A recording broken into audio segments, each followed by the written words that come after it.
पुणा विस्तार में फायरिंग करने वाला पकड़ा गया। सूरत के पुणा इलाके में एम्ब्रॉयडरी के खाते पर फायरिंग कर लूटपाट करने वाले आरोपी को हरियाणा से पकड़ा गया है। सूरत के पुणा इलाके में एम्ब्रॉयडरी की फैक्ट्री पर फायरिंग कर लूटपाट करने वाले आरोपी को पुलिस ने आखिरकार पकड़ लिया है।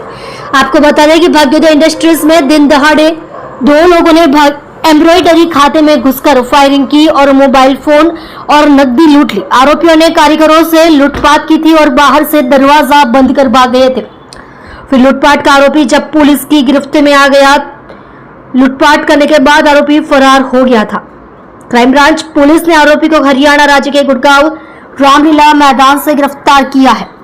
पुलिस ने आरोपी से लूट में इस्तेमाल की गई पिस्तौल और कारतूस जब्त कर लिए हैं। 1.5 साल पहले एम्ब्रॉयडरी खाते में काम करने वाले कारीगर दिलीप सिंह ने एक अज्ञात व्यक्ति के साथ ऑफिस में घुसकर ऑफिस के शीशे पर फायरिंग की और दुकान में काम कर रहे 3 कारीगरों को जबरन बैठाकर लूटपाट की और फिर फरार हो गए।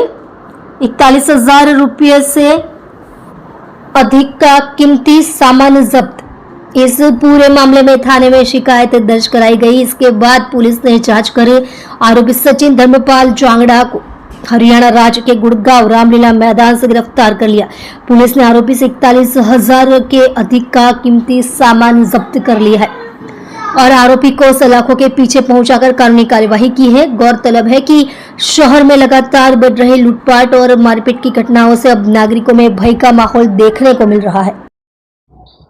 गई तारीख 5મી જૂનના રોજ પુણા પોલીસ સ્ટેશન વિસ્તારમાં ભાગ્યોદય ઇન્ડસ્ટ્રીઝમાં એક કૃષ્ણા ફેશન નામની જે ખાતું હતું એમ્બ્રોઇડરીનું, ત્યાં મદનસિંહ ભાટી નામના એક માણસનું ખાતું હતું।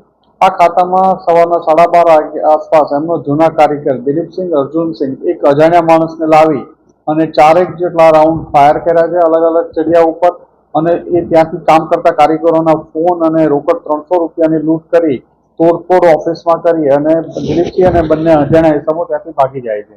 આ બાબતમાં પુણા પોલીસ સ્ટેશનમાં લૂંટ વિથ ફાયરિંગનો ગુનો બનાવ દાખલ થયેલો હતો, જેમાં ક્રાઇમ બ્રાન્ચની ટીમના પોલીસ ઇન્સ્પેક્ટર SN પરમાર અને PSI મહિડાને એક બાતમી મળી હતી કે આ ગુનામાં દિલીપસિંહ અર્જુનસિંહની સાથે એક સચિન ધરમપાલ જાંગાડા જે મૂળ હરિયાણા હિસારનો રહેવાસી છે અને સવાઈ માધોપુર ખાતે કામ કરે છે।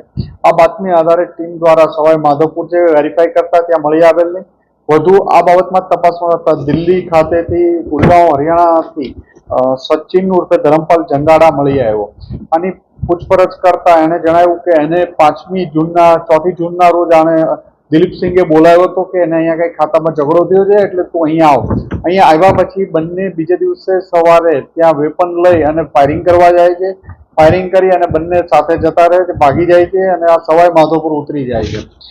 આ લોકોએ ભાગતા પહેલા પુણા પોલીસ સ્ટેશન ભાગ્યોદય ઇન્ડસ્ટ્રીઝના એક ખાલી જગ્યા ઉપર આ વેપન એને દાટીને છુપાવેલું હતું ફાયરિંગ કર્યા બાદ દિલીપસિંહે। એ જગ્યા આણે જોયું હોય 2 પંચો રૂબરૂ વેપન અને 11 રાઉન્ડ જે ફાયરિંગમાં વપરાયેલું હતું એ હથિયાર અને 11 રાઉન્ડ રિકવર કરવામાં આવ્યા છે અને આરોપીની ધરપકડ કરી વધુ તપાસ અર્થે પુણા પોલીસ સ્ટેશન સોંપી આગળની કાર્યવાહી કરવા માટે આપેલ છે।